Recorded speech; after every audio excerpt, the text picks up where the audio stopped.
Tapi saya ingin mengatakan sesungguhnya sekarang Presiden Prabowo ini jangan main-main nih di lingkungan militer dan lingkungan polisi. Dia sedang melakukan bersih-bersih TNI dan polisi tanpa diketahui publik. Jadi intinya Anda ingin mengatakan kalau di dalam penguasaan TNI tidak mungkin ada sharing power ya antara Jokowi dan Prabowo. Pasti Prabowo pengen loyalitasnya tunggal kalau terhadap TNI. Oh iya, nggak ada Bung. Prabowo menurut saya sekarang sedang melakukan proses bersih-bersih di lingkungan TNI dan Polri. Nanti mengejutkan itu di lingkungan Polri. Kita lihat, kita tunggu sampai beberapa pekan yang akan datang. Ada kejutan-kejutan di kepolisian.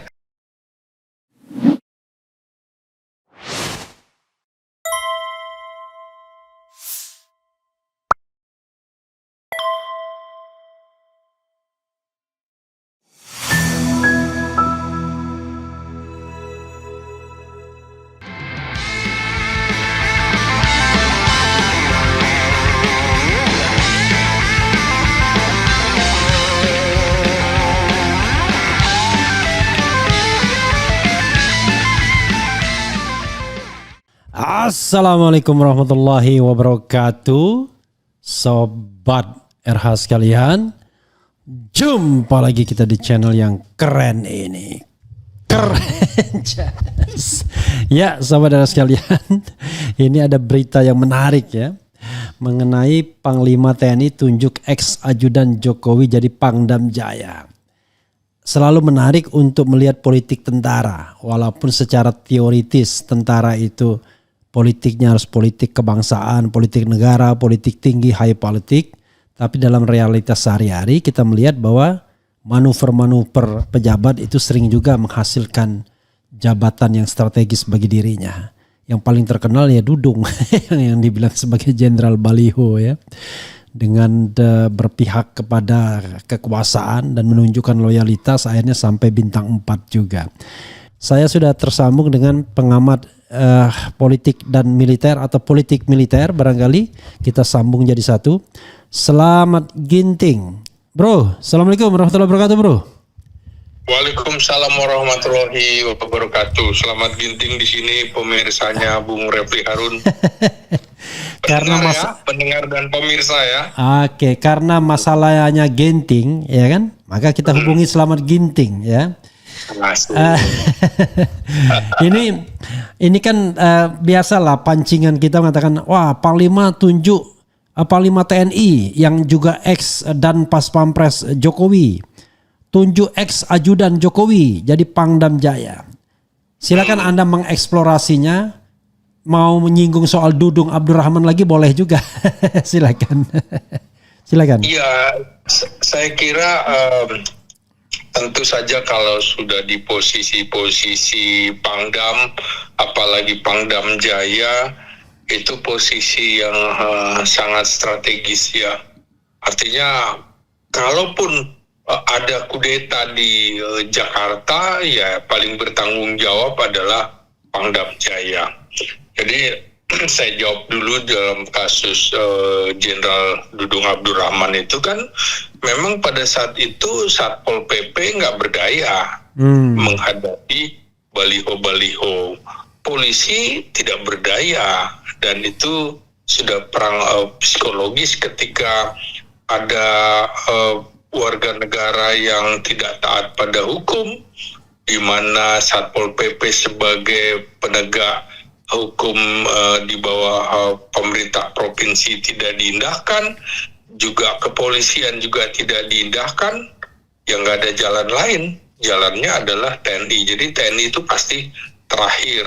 Jadi saya sih bisa masuk akal ketika kasus baliho itu bukan sekedar baliho, apalagi pada saat itu juga sedang terjadi COVID-19, baliho itu bukan hanya di Jakarta, tapi sampai juga Puncak dan lain-lain. Kalau diturunkan, dipasang lagi, turunkan, dipasang lagi. Jadi saya bisa memahami sikap tegas yang dahulu tidak berani dilakukan oleh Pangdam sebelumnya, maka Dudung mengambil sikap itu dengan segala risiko. Risiko itu diambil. dan dia mendapatkan hadiah dan juga hukuman dari risiko itu. Hadiahnya adalah promosi menjadi Panglima Kostrat. Hukuman dari publik yang tidak sepakat dianggap Jenderal Baliho. Saya kira semua perspektif itu bisa masuk akal. Tapi kalau saya melihatnya sebagai pengamat politik dan militer, dari sisi militer, dia dianggap berani mengambil sikap, mengambil risiko yang risikonya juga tidak ringan. Jadi itulah buah dari hasil keberanian dia. Karena sebenarnya gini Bung Refli, dia ini kan bukan perwira dari karpet merah yang disiapkan, bukan. Beda dengan Andika Perkasa misalnya yang dari lingkaran istana. Nah ini juga sama yang sedang mau kita bahas adalah perwira-perwira yang sudah mendapatkan karpet merah untuk menduduki posisi itu. Justru Dudung adalah bukan perwira karpet merah, bukan perwira darah biru. Nah, jadi seperti itu. Kalau soal komitmen keumatan, komitmen keislaman, justru dia adalah salah satu perwira yang punya komitmen keislaman tinggi. Dibuktikan dengan dia ini kan marbot, Bun. Waktu kecil, ya kan, dari masjid ke masjid. Dia juga bikin acara-acara, misalnya lomba sepak bola santri. Dia merekrut tentara dari lingkungan santri, termasuk tentara yang pembinaan teritorialnya cukup bagus menurut saya, rajin mengunjungi lembaga-lembaga keislaman. Dan ini tidak dimiliki oleh banyak perwira. Saya kira itu nilai kelebihan dia orang kecil, bukan dari kasta yang anak jenderal atau apa, walaupun dia menikah dengan putri Mayor Jenderal Khalid Ghazali, yang Khalid Ghazali juga sama-sama memiliki komitmen keislaman yang tinggi. Khalid Ghazali ini Baitul Musliminnya PDIP ya kalau nggak salah. Persis, jadi dia ingin supaya PDIP itu juga jangan dianggap sebagai partai sekuler yang berjauhan dengan Islam. Khalid Ghazali masuk di situ, supaya ada nilai keislaman di PDIP. Nah, posisi Dudung juga seperti itu kan, sebenarnya sudah diingatkan sejak awal, ini era COVID, jangan kumpul-kumpul, jangan bikin keramaian dan lain-lain, karena kalau ada kumpul-kumpul melawan itu sama juga melawan protokol internasional, protokol dunia, dan itu tidak diindahkan, siapa kemudian yang harus jalan di tempat, harus menegakkan aturan itu? Ya sudah, ya saya kira saya bisa memahami sikapnya mengambil tegas seperti itu, dan buahnya adalah itu menjadi Panglima Kostrat, menjadi Kepala Staf Angkatan Darat yang bukan dari lingkaran istana. Ini sebuah kejutan politik, Bung, waktu itu sebenarnya. Nah, begitu. Oke, kemudian sekarang ya kita bahas yang sekarang ini, siapa nih orangnya nih? Ya, sekarang memang ada rotasi mutasi yang cukup bisa kita perhatikan, tapi saya ingin mengatakan sesungguhnya sekarang Presiden Prabowo ini jangan main-main nih di lingkungan militer dan lingkungan polisi. Dia sedang melakukan bersih-bersih TNI dan polisi tanpa diketahui publik yang tidak paham itu. Publik melihat biasa-biasa aja, tapi saya lihat tanda-tanda itu. Artinya apa, kan? Orang yang dekat dengan Jokowi, tapi kemudian loyalitasnya betul-betul tegak lurus dengan Jokowi, itu akan dipenggal, Bung. Sehingga dalam kasus Rafael Granada yang dari Pangdam Jaya menjadi menjadi sestama Badan Intelijen Negara, itu artinya promosi, karena sestama Badan Intelijen Negara itu posisi untuk bintang 3 kan. Dia menggantikan Letnan Jenderal Budi Utama yang ditugaskan menjadi Direktur Jenderal Bea dan Cukai. Nah, Jadi publik juga nggak paham barangkali sesungguhnya kalau tentara disuruh milih berkarir di militer atau di jabatan sipil, oh dia pasti lebih memilih di jabatan militer.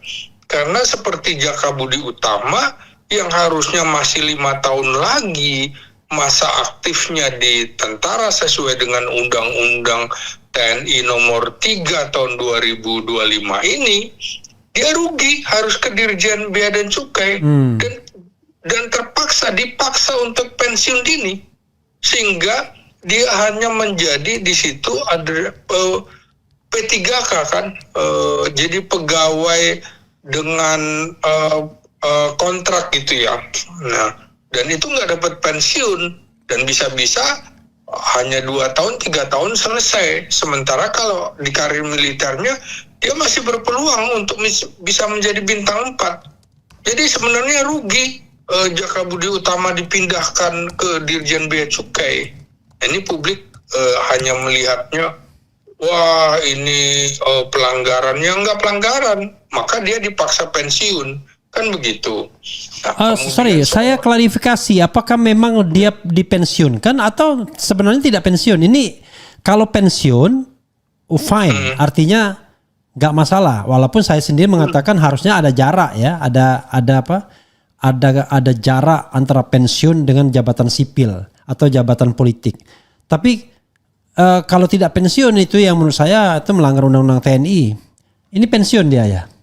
Ya pensiun, Bung. Langsung disebutkan juga Letnan Jenderal TNI Purnawirawan. Oke. Nah, saya Iqbal nggak pensiun ya, yang DPD? Nah itu polisi itu kan begitu, Bung. Dia nggak taat aturan dan nggak ada yang protes. Kemana aja tuh koalisi masyarakat sivil untuk sektor keamanan? Selalu diam aja kan kalau bicara polisi. Diam aja itu, didiamkan semua.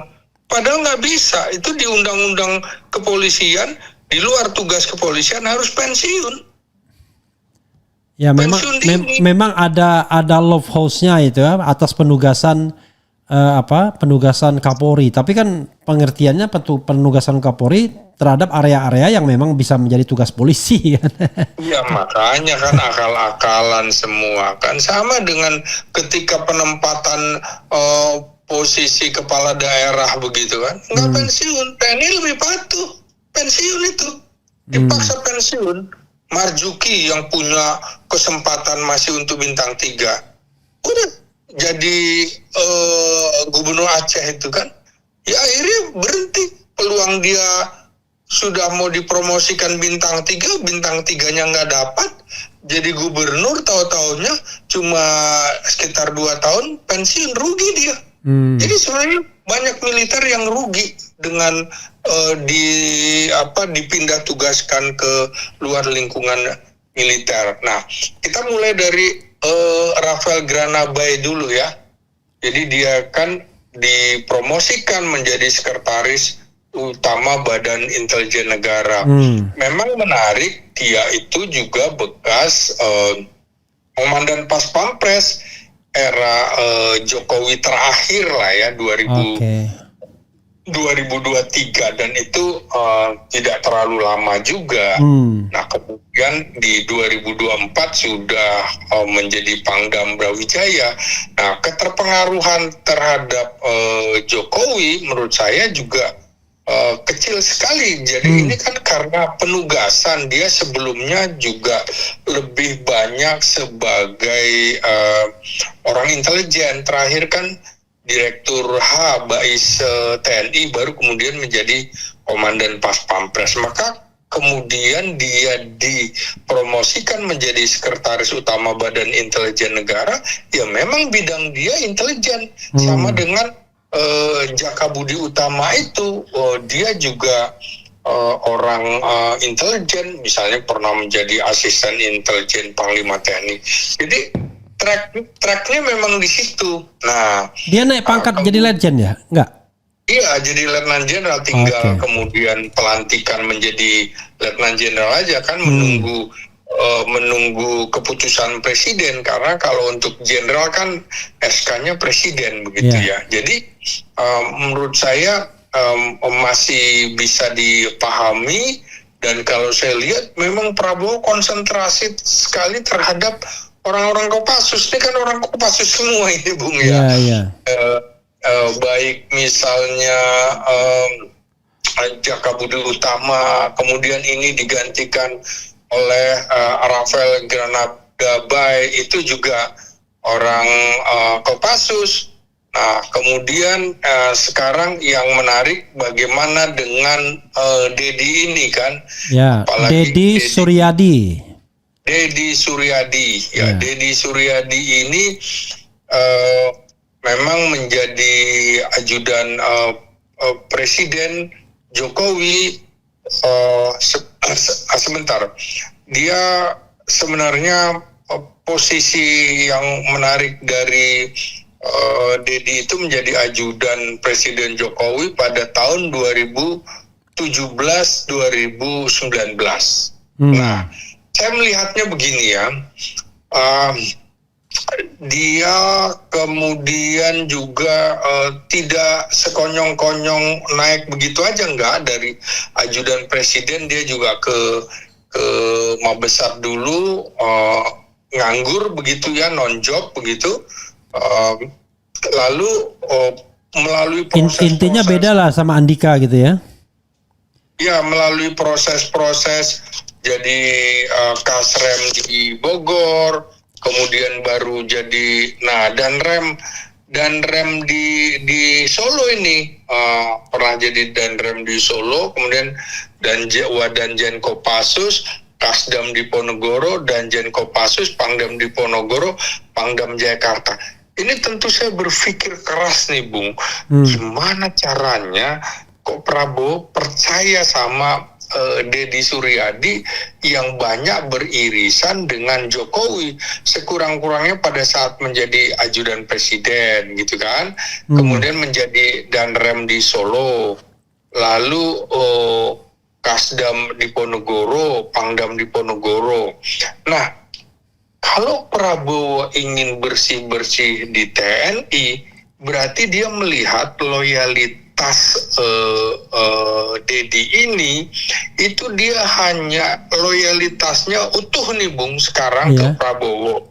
Jadi yang kemarin itu hanya sekadar semata-mata karena penugasannya. Artinya Prabowo sudah mengecek lah orang ini kira-kira ya. Orang ini sudah dicek loyalitasnya kemana. Kalau yang tidak loyal terhadap Prabowo, saya kira tidak diberikan tempat seprestis ini. Contohnya kan Widi Prasetyono yang dulu juga menjadi ajudan Presiden Jokowi, itu kan langsung nonjok, Bung, di Universitas Pertahanan, nggak ada jabatan dan segala macam. Karena dianggap tidak loyal kepada Jokowi ya 100% atau apa begitu ya. Dan kan tentara memang harus loyal, Bung. Celakanya atau tidak celakanya memang harus loyal siapapun yang harus memimpin dia. Cuma untuk kondisi politik tentu saja ada pertimbangan tertentu. Makanya posisi dia yang dipercaya menjadi Pangdam Jaya saat ini pasti sudah dengan pertimbangan masak gitu ya, karena Prabowo sedang akan melakukan bersih-bersih. Karena ibu kota kita sesungguhnya kan masih di Jakarta, Bun, bukan di IKN. IKN kan kosong, nggak ada jabatan sama sekali di situ ya, omong-omong doang itu kan. Dan saya kira kalau udah firm itu selama 5 tahun nggak akan pindah kayaknya Prabowo. Iya makanya saya kira juga nggak ada. Nah, jadi saya melihatnya sebagai seorang yang sama-sama dari Sandi Yuda nih, Bung, kebetulan. Prabowo kebetulan juga Kopassusnya dia Sandi Yuda. Kopassus kan dibagi 3 ya. Ada Sandi Yuda, ada para komando, ada penanggulangan teror. Nah, Suryadi ini bagian Sandi Yuda sama dengan Prabowo. Jadi kemungkinan kesamaan ilmu. Sandi Yuda itu lebih pada ini ya, apa taktik gitu-gitu ya, strategi gitu-gitu Dia ya. intelijen tempur, dia Iya. masuk pada lingkaran terdalam tuh bisa. Misalnya dengan GAM, dia justru dianggap sebagai orang GAM. Di OPM dianggap orang Ya, kayak OPM. Dan cerita segala tentang macam. Sutioso waktu dia masuk ke Timur-Timur mungkin ya. Iya, Yang kira-kira. one way ticket gitu. Iya, jadi memang biasanya kalau dibunuh juga nggak diakui sebagai temannya, nggak kenal kan kira-kira Oh. gitu kan, Bu. Kalau Anda lihat film-film di Etim misalnya Iya. kan, kayak gitu-gitu. Nah, saya lihat ini, backgroundnya pernah menjadi komandan grup 2 Sandi Yuda tahun 2016-2017 sebelum menjadi ajudan Presiden Jokowi. Jadi menurut saya sih loyalitas dia kepada Presiden Prabowo itu tidak diragukan. Jadi kemarin semata-mata penugasan menjadi ajudan Presiden Jokowi dan juga Kasdam serta Pangdam di Ponorogo kan juga di ujung pemerintahan Jokowi dia menjadi Danjen Kopassus gitu kan. Prabowo kan sudah kalau kita harus melihat di 2024-nya dulu, Bung, dari 2019 maksud saya. Jadi 2019 sampai 2024 kan Prabowo ada di dalam itu di Kementerian Pertahanan ya kan. Tentu dia memantau itu, Bung, memantau. Jadi setelah Dedi selesai menjadi ajudan Presiden Jokowi, jadi Jokowi pada periode pertama ya. Nah, di 2019 sampai sekarang itu dalam pantauan Prabowo Subianto menurut saya. Jadi nggak mungkin nggak dipantau ya. Nggak mungkin nggak dipantau. Posisi dia Menhan kan kira-kira dia juga memantau nih orang di istana siapa aja sih. Nah, dia kan punya ilmu sendiri juga, ilmu Sandi Yuda juga untuk saling memahami itu. Jadi menurut saya Dedi Suryadi ini loyal kepada Prabowo. Kalau nggak mungkin, Bung, dia akan menjadi Pangdam Jaya karena Pangdam Jaya sangat-sangat strategis sekali. Pangdam paling strategis karena dekat dengan istana kan seperti itu. Ya, seperti Kapolda Metro Jaya berarti kan? Ya, kita lihat waktu peristiwa 65 bagaimana Umar Wirahadikusuma kan menjadi Pangdam Jaya pada saat itu. Sampai kemudian dia menjadi Panglima Kostrad, Wakasat dan juga Kasat gitu kan. Kalau 98 Safri Samsudin waktu itu ngetop sekali. Iya, ya kira-kira gitu. Jadi posisi yang luar biasa. Nah, selanjutnya juga tapi begini, Bro. Ini dia nggak naik pangkat nih. Artinya cuma geser dari Pangdam di Ponorogo ke Pangdam Jaya. Itu cukup prestisius atau sebenarnya agak sedikit mandek tuh karena pangkatnya nggak naik kan, tetap Maijen kan? Iya, tetap prestisius lah, Bung, karena dari Jawa Tengah ke Jakarta gitu kan. Gengsinya tentu lebih. Walaupun memang kalau tiba-tiba naik bintang 3 juga itu menghebohkan karena masih terlalu muda. Dia kan lulusan tahun 1996 gitu kan. Jadi 95 aja juga belum ada yang bintang 3. Nah, jadi paling muda kan 94 yang bintang 3. Jadi menurut saya itu sudah dipantau oleh Prabowo Subianto dan dia mendapatkan kepercayaan, berarti loyalitasnya tunggal nih sudah bisa dipastikan kepada Presiden Prabowo sebagai pemegang. Jadi intinya Anda ingin mengatakan kalau di dalam TNI, penguasaan TNI tidak mungkin ada sharing power ya antara Jokowi dan Prabowo. Pasti Prabowo pengen loyalitasnya tunggal kalau terhadap TNI. Oh iya, nggak ada, Bung. Nah, kalau menurut saya dari mulai pimpinan tertinggi TNI ini nggak mungkin berani melawan presiden, menurut saya begitu ya. Jadi FOM itu bisa dipastikan loyalitas dari mulai Panglima TNI, Kepala Staf Angkatan Darat, Wakil Kepala Staf Angkatan Darat, Panglima Kostrat, sampai Pangdam Jaya itu FOM itu tegak lurus pada Presiden Prabowo Subianto. Begitu, Bung. Tapi kalau kita misalnya soal tragedi Kunto ya, Putra Trisutrisno, bagaimana Anda menjelaskan setelah dicopot kemudian dikembalikan lagi? Kan sebenarnya begini, Bung, ada rencana validasi organisasi di TNI termasuk di Angkatan Darat. Yang terbaru dimunculkan itu validasi di tingkat Mabes TNI, dihidupkan kembali namanya Komando Pertahanan Udara Nasional yang kemarin sebelumnya pada tahun 2022 diganti menjadi Komando Operasi Udara Nasional, Koopsudnas. Sekarang ada lagi, udah dilikuidasi, ternyata ada lagi. Jadi saya membayangkan sekarang akan ada lembaga-lembaga baru, kotama-kotama baru, Komando Utama TNI yang baru, dan mungkin itu untuk posisi bintang 3. Nah, dalam kasus yang terbaru, misalnya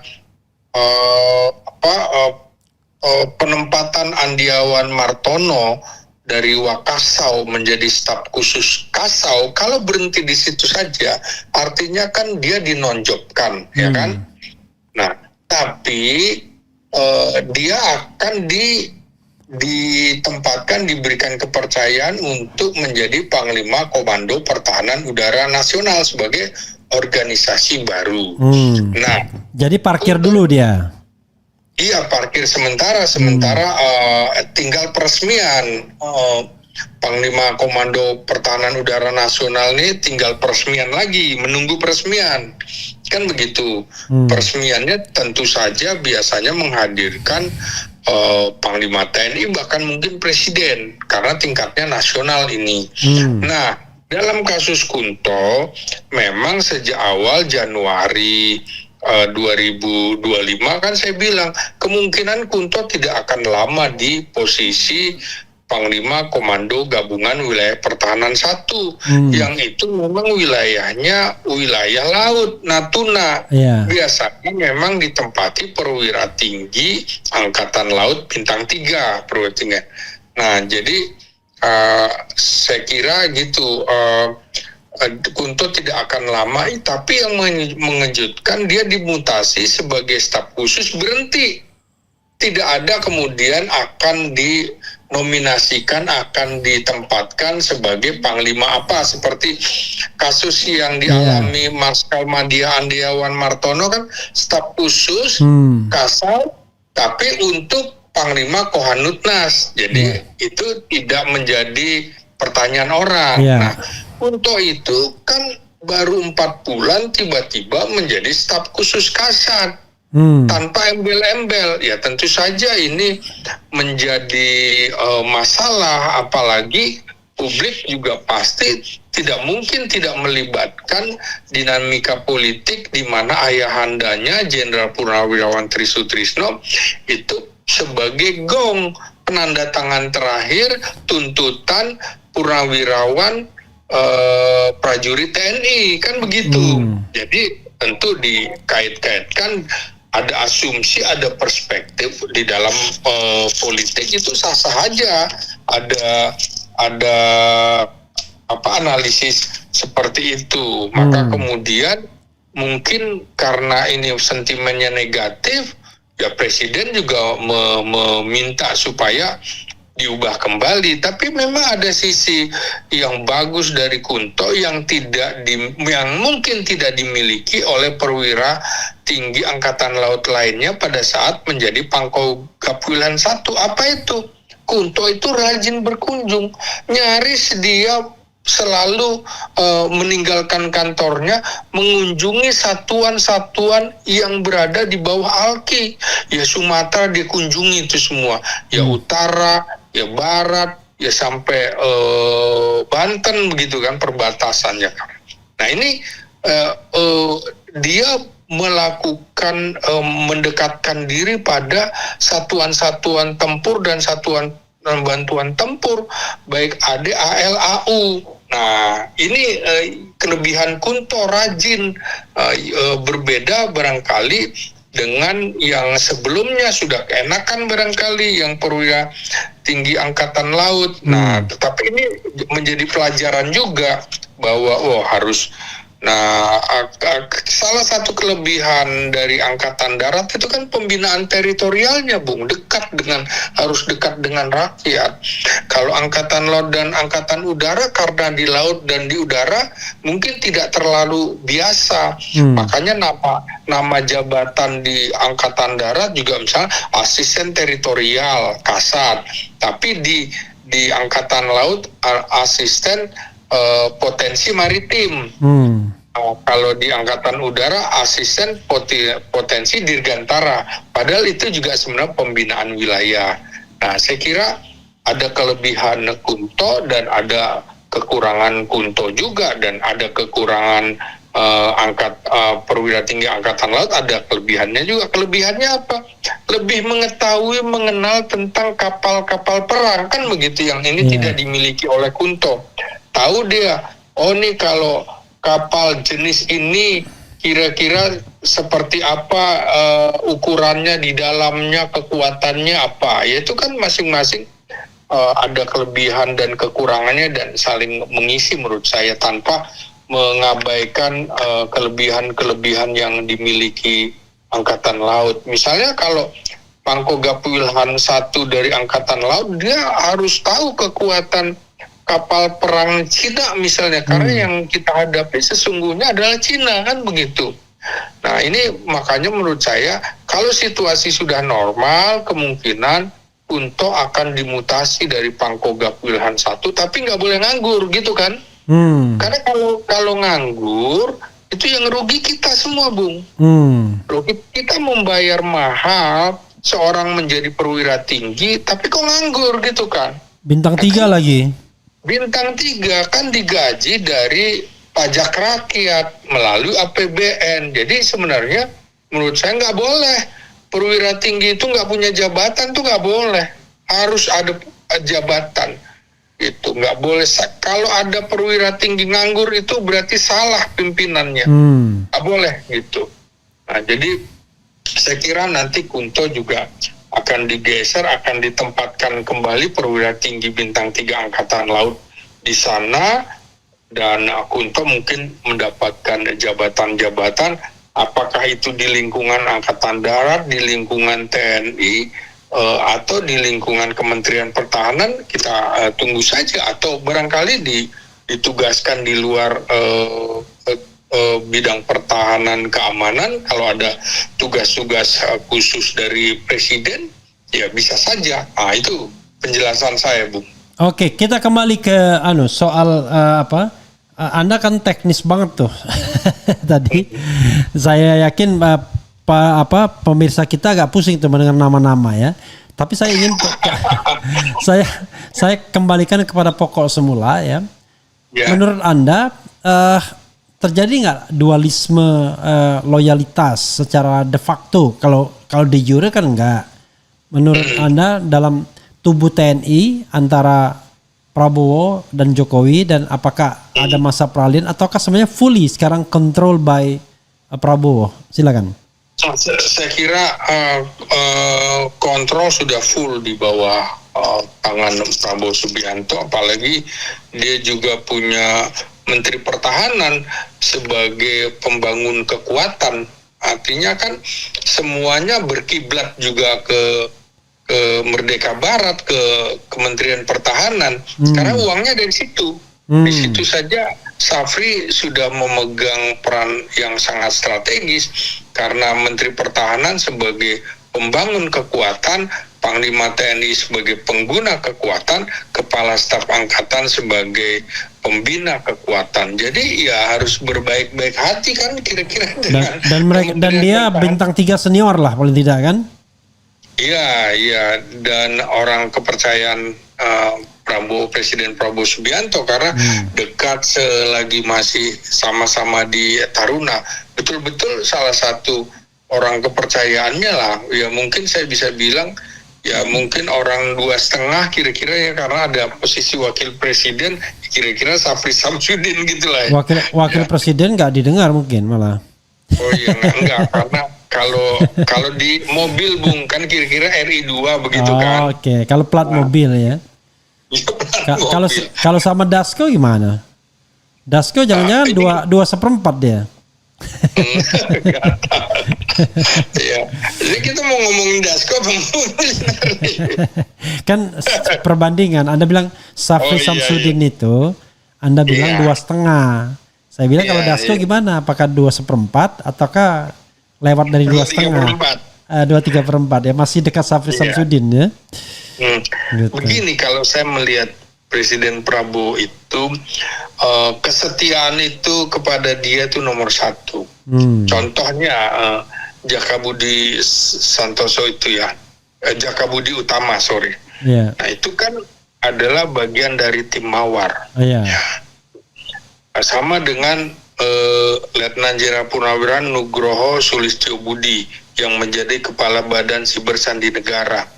Itu juga tim Mawar. Oh, tim Mawar itu tidak dipecat semua ya? Masih ada ya? Berlaku ya? Beberapa diantaranya? Ada. Jadi kan yang dipecat itu cuma ketuanya dulu. Jadi yang lain tidak. Dia dihukum rata-rata 1,5 tahunan. Dan karirnya terseok-seok, Bung. Ditahan hampir 2 tahun. Jadi menurut saya dia sudah mengalami penahanan yang luar biasa dan karirnya sempat terseok-seok tapi akhirnya bisa mengejar. Dan ya itu tadi seperti saya bilang, pada saat Prabowo terpuruk yang lain menjauh tapi dia tetap setia mendampingi Prabowo. Nah sekarang mendapatkan hasil. Jadi menurut saya juga orang-orang seperti Safri Samsudin itu betul-betul orang yang setia betul kepada Prabowo, maka diberikan peran strategis, akan jauh lebih dekat dia daripada Dasko, karena Dasko bukan orang yang dikenal terlalu lama. Kalau dengan Safri kan artinya sejak tahun 70 sama-sama di Lembah Tidar. Nah kalau Dasko kan orang yang baru muncul ketika di partai politik, tentu kesetiaan itu menurut saya akan dinilai, saya yakin lebih dekat dan lebih percaya kepada Safri ketimbang kepada Dasko dari tingkat kepercayaan. Ya kalau Anda bilang mau Safri tadi 2,5 ya mungkin Dasko 2/3/4 lah atau 2/4/5 lah atau gitu aja. Ya kira-kira gitu ya. Nah jadi kira-kira seperti itu. Nah kita sekarang bergeser ke Ahirudin ya. Ya, nah, Ahirudin ini siapa? Ahirudin ini diberikan kepercayaan menjadi Pangdam Diponegoro menggantikan Dedi. Ya menarik juga ini. Nah ini kan sama-sama lagi-lagi adalah Kopassus dan dia menjadi di lingkungan Istana Presiden dimulai pada saat dia menjadi komandan grup 4. Nah, komandan grup A pas Pampres berarti. Oh, ini pas Pampresnya Prabowo ya? Bukan, dan pas Pampresnya Jokowi di 2019 ya kan. Jadi pada saat Prabowo sudah masuk juga di pemerintahan Jokowi ya kan 2019 itu kan. Nah kalau kita lihat seperti itu. Nah kemudian ini kan mengatakan sementara komandan pas Pampres Majen TNI Ahirudin dipromosikan menjadi Pangdam 4 di berarti sekarang dia dan pas Pampres dong Ahirudin ini. Bukan, dia dari dan komandan pas Pampres menjadi Pangdam Diponegoro. Iya. Artinya jabatannya kan dan pas Pampres sekarang punya Prabowo kan? dia dan Panpas Prabowo jadi betul. di Ponorogo. Dan sejak tahun berapa dia jadi dan Pas Pampres ini? Dia menjadi komandan Pas Pampres itu peralihan di eranya Jokowi dan di eranya Prabowo. Oh, 2024 bro, jangan bilang 2019, lama sekali 2019. Bukan, 2019 itu dia menjadi komandan grup A Pas Pampres. Iya, komandan grup ya. Tapi dan komandannya itu peralihan. Kalau dia menjadi komandan Pas Pampresnya itu 2023 sampai 2025. Oke. Yang menarik Akhirudin itu di ujung masa pemerintahan Jokowi ini dalam tanda petik nakal ini Bung ya. Jadi 2 hari menjelang lengser pun dia bikin mutasi perwira tinggi. Nah Akhirudin itu digeser menjadi Pangdam Mula Warman di Kalimantan, di IKN itu. Iya. Nah tapi belum sempat dilaksanakan, Prabowo sudah menjadi presiden, dibatalkan itu SK-nya. Nah, dia dikembalikan oleh Prabowo menjadi komandan Pas Pampres, mendampingi dirinya, mendampingi Prabowo. Nah, jadi dia menjadi komandan Pas Pampres untuk 2 presiden, Presiden Jokowi dan Presiden Prabowo Subianto. Nah, jadi form lah dia kemudian karena nempel dengan Prabowo, sekarang menjadi Pangdam di Ponorogo. Nah, kira-kira seperti itu. Nah, ini kan juga Prabowo sempat menjadi selain Sandi Yuda, dia pernah juga ikut pendidikan Gultor di Jerman, di Amerika. Nah, ini juga dia orang Gultor Kopassus nih, Bung. Bersama ini sama siapa? Luhut Binsar. Oh, Akhirudin. Sama Luhut, betul. Yeah. Sama Luhut. Jadi dia sekarang Akhirudin ini Akhirudin Darojat menjadi Pangdam di Ponorogo, tentu atas ACC atau approval Presiden Prabowo, terutama untuk pangdam-pangdam di wilayah Jawa itu pun nggak bisa enggak, jadi Presiden memantau, kan kira-kira seperti itu.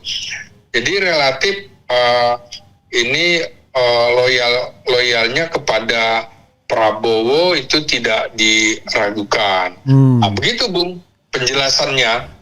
Oke. Dan sekarang lagi yang menjadi komandan Pas Pampres adalah Edwin Adrian Sumanta. Nah, pada saat Prabowo menjadi Menteri Pertahanan, Edwin sempat menjadi bintang satunya di situ, menjadi Kepala Biro Humas Kementerian Pertahanan. Nah, jadi betul-betul dia sekarang menjadi komandan Pas Pampres, dari komandan Seskot menjadi komandan Pas Pampres. Jadi betul-betul berada di wilayah genggaman Presiden Prabowo Subianto. Itu penjelasannya, Bung. Oke, bro. Closing statement, bro.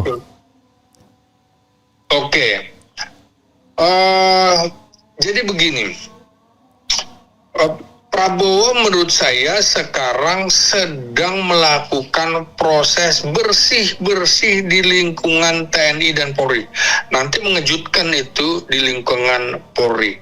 Kita lihat, kita tunggu sampai beberapa pekan yang akan datang. Ada kejutan-kejutan di kepolisian menurut saya. Demikian Bung Refli Harun. Oke, terima kasih. Update Anda tetap dibutuhkan ya.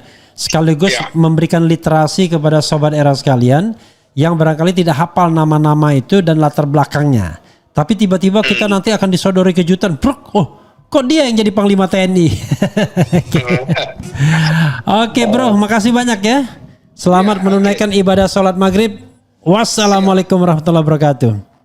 Waalaikumsalam warahmatullahi wabarakatuh. Ya, saudara sekalian, karena sudah maghrib, maka saya cukupkan di sini ya. Kita maghrib dulu dan mudah-mudahan apa yang dijelaskan oleh Selamat Ginting bisa dipahami, karena saya tahu ini masalah-masalah yang tidak mudah juga untuk dicerna, tetapi kita harus paham. Oh begitu politik TNI. Jadi minimal ambillah ilmu pengetahuannya. Jangan sampai kita cuma tahu ijazah palsu aja. Wassalamualaikum warahmatullahi wabarakatuh. Keren cadas.